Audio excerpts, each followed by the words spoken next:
ওয়াশিংটনের সাথে চলমান যুদ্ধের মধ্যে নিজেদের প্রতিরক্ষা ব্যবস্থা পুনর্গঠন করতে চীন থেকে কাঁধে বহনযোগ্য আকাশ প্রতিরক্ষা ক্ষেপণাস্ত্রের প্রথম চালান পেতে যাচ্ছে ইরান। চুক্তি সম্পর্কিত তথ্য রাখেন এমন 3টি সূত্র রয়টার্সকে জানিয়েছে আগামী কয়েক সপ্তাহের মধ্যেই এই ক্ষেপণাস্ত্রের প্রথম চালান পৌঁছাবে। 6 থেকে 7 কোটি মার্কিন ডলার মূল্যের এই কেনাকাটাটি যুক্তরাষ্ট্র ও ইসরায়েলের সাথে যুদ্ধ শুরুর পর থেকে নিজেদের স্বল্প পাল্লার আকাশ প্রতিরক্ষা জোরদারে তেহরানের অন্যতম বড় প্রচেষ্টা। সাম্প্রতিক এই যুদ্ধে ইরানের সামরিক ঘাঁটি ও কৌশলগত অবকাঠামো সুরক্ষায় থাকা দুর্বলতাগুলো প্রকাশ্যে চলে এসেছিল। সূত্রের খবর অনুযায়ী এই চুক্তির অধীনে ইরান প্রায় 300 থেকে 400টি man portable air defence system বা ম্যানপ্যাডস সংগ্রহ করবে। এর মধ্যে চীনের তৈরি QW-12 এবং FN-16 মডেলের মিসাইল রয়েছে। চুক্তিটি ঝংচিন বাওসাং ইন্টারন্যাশনাল ইনভেস্টমেন্ট নামে হংকং ভিত্তিক একটি মধ্যস্থতাকারী প্রতিষ্ঠানের মাধ্যমে সম্পাদিত হয়েছে, যা ইরানি পক্ষ এবং চীনা সরবরাহকারীর মাঝে সেতু হিসেবে কাজ করছে। সংবেদনশীল বিষয় হওয়ায় সূত্রগুলোর নাম প্রকাশ না করার শর্তে কথা বলেছে। মন্তব্যের জন্য যোগাযোগ করা হলে ইরানের পররাষ্ট্র মন্ত্রণালয় তাৎক্ষণিকভাবে কোনো উত্তর দেয়নি। তবে চীনের পররাষ্ট্র মন্ত্রণালয় এই প্রতিবেদনকে পুরোপুরি ভিত্তিহীন দাবি করে বলেছে, সম্পর্কিত প্রতিবেদনগুলো একেবারেই ভিত্তিহীন। চীন সবসময় শান্তি প্রতিষ্ঠা এবং সংঘাত নিরসনে ভূমিকা রেখে আসছে।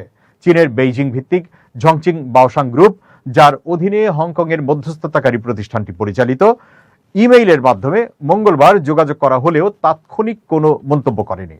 কয়েক মাসের টানা যুদ্ধে যুক্তরাষ্ট্র ও ইসরায়েল ইরানের মিসাইল, ড্রোন ও আকাশ প্রতিরক্ষা কর্মসূচির সাথে যুক্ত একাধিক স্থাপনায় হামলা চালিয়েছে।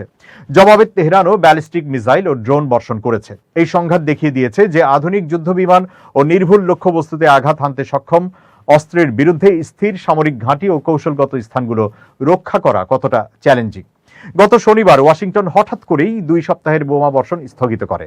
তবে মার্কিন প্রেসিডেন্ট ডোনাল্ড ট্রাম্প সতর্ক করে দিয়ে বলেছেন, 5 মাস ধরে চলা এই সংঘাতের অবসান ঘটাতে আলোচনা ব্যর্থ হলে আবারও হামলা শুরু হবে। এপ্রিল মাস থেকে এই সংঘাত কাগজে কলমে সাময়িক যুদ্ধবিরতিতে রয়েছে।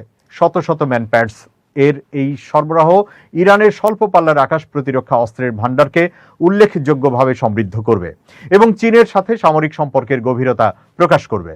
তবে সূত্রগুলো সতর্ক করে দিয়ে বলেছে, চুক্তি স্বাক্ষরিত হলেও ডেলিভারির সময়সূচি, অস্ত্রের পরিমাণ এবং অন্যান্য বাস্তবায়নের ক্ষেত্রে পরিবর্তন আসতে পারে। পরিকল্পনা অনুযায়ী প্রাথমিক চালানটি চীনের পশ্চিমাঞ্চলীয় উরুমচি শহর থেকে বিমানে পাকিস্তান হয়ে ইরানে পৌঁছাবে। তবে এই স্থানান্তর আকাশপথে নাকি সড়কপথে হবে তা সূত্রগুলো নিশ্চিত করতে পারেনি।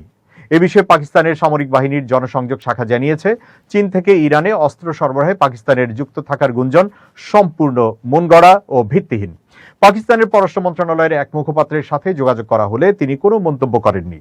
ইরান গত 2 দশকে মিসাইল, ড্রোন ও রাডার প্রযুক্তিতে ব্যাপক বিনিয়োগ করলেও সামরিক বিশেষজ্ঞের মতে কাঁধে বহনযোগ্য আকাশ প্রতিরক্ষা ব্যবস্থা অত্যন্ত গুরুত্বপূর্ণ।